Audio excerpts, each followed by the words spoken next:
Again, thanks to everybody for coming. Beautiful day to be on the lake. And in the lake. And in the lake. We're here trying to create a kind of a worst case scenario, if you will, for a Dragon Boat Festival event. I'm Jim Wienen, emergency manager for the county, but in a briefing, I'm also plans chief. Okay, volunteer victims, let's meet over here. Beautiful day to be in the water, right? Yeah. We're here to help those folks do a better job at response during the Dragon Boat Festival. So we're trying to simulate that. We've got a short boat, shall we say, but we'll do all right. As far as the compromised victims, I want our young folks. You do as you're told by the response folks. Everything's cool. You're having a good time. What I want you to do is when you go over the side, I want you to either head for the closest land. They don't want to be in the water. They're not going to wait for somebody. We're getting out of here. I don't like this anymore. I'm going. So your buddies, and you'll head maybe to the break wall over here, one or the other. You're going to want to make yourself available to get out of the water. I want to be pulled out. I want to be rescued. I want one of you to climb on top of him because you want to get out first. Jerry, you just keep informing people that your leg hurts. My leg hurts. I think it's broken. I think it's broken. All right. Okay. All right. Okay. I asked Mike Pauley, Border Patrol person agent, to be the monitor for all of us. So he'll just be checking our condition, how are we doing, all that stuff. You can say goodbye to. I want Mike to be the last one out. Question: if somebody's really getting into trouble, how do they signal? Oh. Everybody do that. Okay. Two taps. Two taps and Oh, fine. 2 taps and up. Okay. Yep. Taps and away. Okay. That's to indicate that we're okay out there. Everything's okay. Okay. The opposite side of the spectrum is help. We're going to do our little acclimatization thing and then have a briefing for everybody right here. Okay, let's get in the water.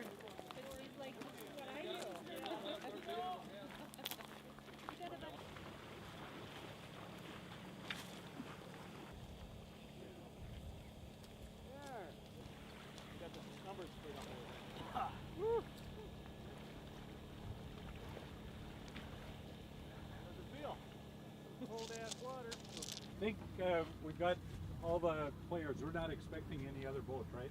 No. Okay, thanks for coming. This will be kind of the first briefing for this group.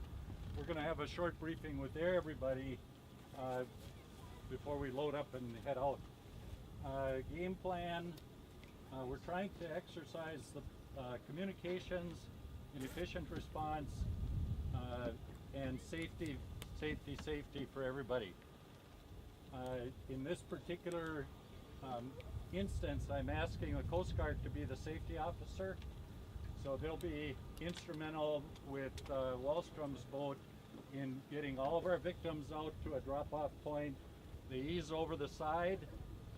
You skedaddle somewhere else on the harbor, okay?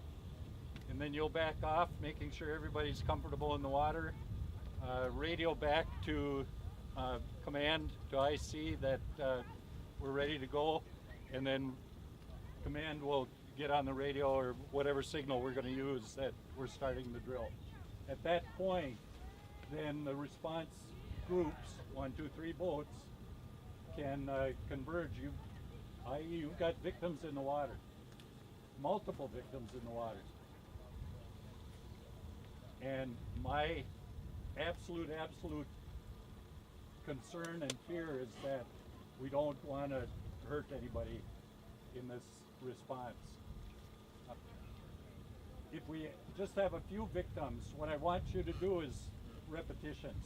So instead of taking 6 people out here, you'll probably take 2 go back for 2. Okay, so we just get a repetition in as if it were the Dragon Boat Festival, and we had 22 victims in the water, and you know, we're trying to get them all out. Coast Guard is the safety officer. All of us are kind of safety officers individually. If we see something haywire in the water, we communicate with Mike. Mike communicates with on rescuers. We call this thing off. We disengage. We solve the real problem. Same thing, Coast Guard is safety officer on the org chart. They see something wrong, they call it off. Let's go. Zip up.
Unwanted water.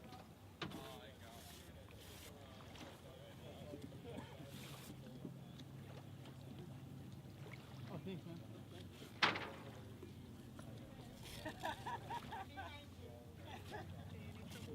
Star. Any pain anywhere other than that leg? Just the leg, yep, just the leg. Okay, watch the rope. I'll take another water.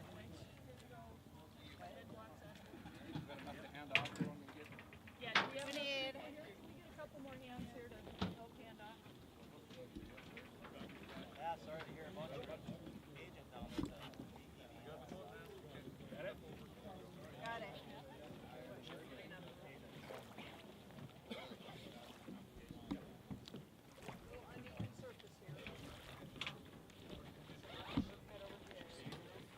Okay, I think I'll live. does it hurt? Oh, it hurts. Yeah, Oh, right geez. below the knee.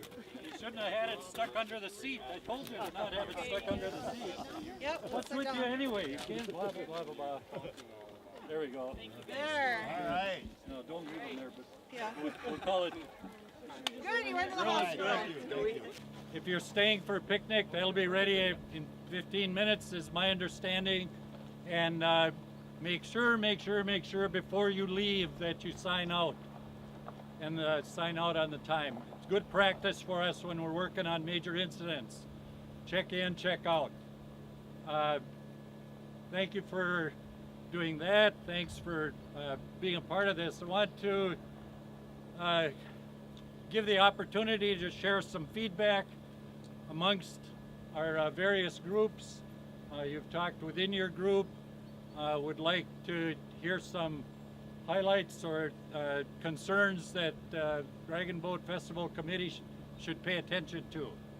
So I'll just kind of open it up for contributions. A lot of good talk out there. I mean, when I started whining about the leg, I mean, they came right over. And then I noticed them always asking people, are you okay? That was good. Yeah, it was helpful on shore actually. Just when it came on with all the victims coming ashore and we heard how many were in the water and how many got out of the water. It was great to know. We had to actually, we were coordinating on the fly, but how many people we actually need there to like count the victims coming off, to get information from them, to keep them all in one area. And so kind of just, we learned a lot about how much staff we need and people there to actually coordinate it so people don't go wandering off, people don't go back to their tent to warm up or go to change clothes. Actually, it's important to stay there and then have somebody bring all the blankets and all the things that they need to warm up right there so we can kind of debrief and things right there before we let them just scatter about. Now, if you had, I worked a couple of the Dragon Boat race days when I've worked one when somebody's gone in the water. So when somebody does go in the water, you got the follow boat, you got the other boat. Are you going to call out that you have a boat in the water? Because if we're not watching it, if we're over on the other side, you know, taking care of something else, or on the other side of a sailboat or something like that, we may not see it immediately. Right. So do you have a way? How does that work? Yeah, Who do you like call? we both have radios and we were using local No, I mean phones. if on a real day, an actual. Oh, on the Dragon Boat Festival day? Yeah, exactly. It'll just in What real he's trying life. to say is you throw out a wide distress, all rescue boats to the capsize. What I would do is I would call Dwayne and then let Dwayne, or if it's Tim, coordinate on the water. That then it would be his responsibility to get all the rescue boats to go to the location. I would give him the information where the boat is, how many we think are in the water based on the number in the boat, and give that to the Cook County Sheriff's boat, and then let them make that coordination on the water. Is that? Yeah, But your question was if there's just one man overboard and the chase boat is going to pick it no, up? just if, on a regular race day, if the boat goes over, They're gonna. Oh, okay. they have a way of communicating with. They usually Yeah, they've I'll got all have a my radio, cell phone too. numbers or a radio. Yeah. Okay. And so I think we'll probably hear it a lot from people on shore that a boat's gone Yeah. over, and then we would start the communication Communication between process us from two. that point. Whether it be a cell phone or a radio. Yeah. And then I would work my way to the marshal's tent, and then we'd start that coordination of notifying you, and then you'd start the coordination of the water. That's your question? Yeah, that was the only question I had, because I'm thinking on a race day, who's going to tell us if we don't see it? But I have to expect you guys to see it. It's gonna be something on shore, or, Yeah. or chase boat, or Well, because all these boats are moving around, Yeah. and you want to slow people down coming into the harbor, so you're taking care of that, but you also want to watch, kind of keep an eye on what's going on everywhere else, but watching the race is kind of really care who wins. Would there be benefit in having sort of spotter with binoculars to talk to you, Matthew? I think your chase boat probably does that as long as they have a I way think of the chase communicating. boat, if they have binoculars or not, but. how about is there, when the boats leave the dock to go to the starting line, is there any kind of chase boat or just a boat that goes with them for safety? See, that's the biggest concern. The people in the race never really Yeah. bother me much.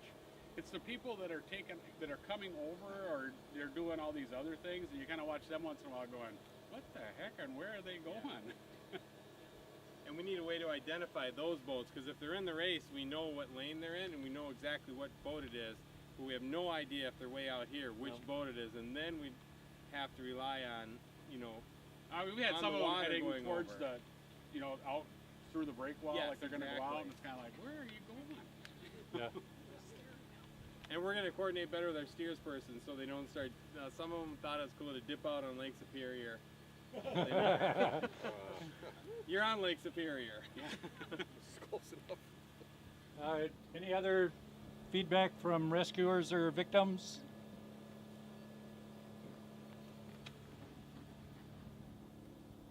How was the communication from shore out to the boats?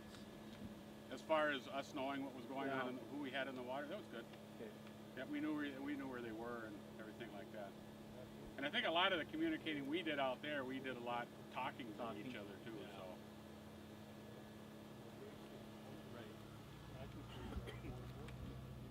Does it make any sense when right when they leave to kind of start swinging around to ask people if you capsize, stay by the boat? Does that make sense or not?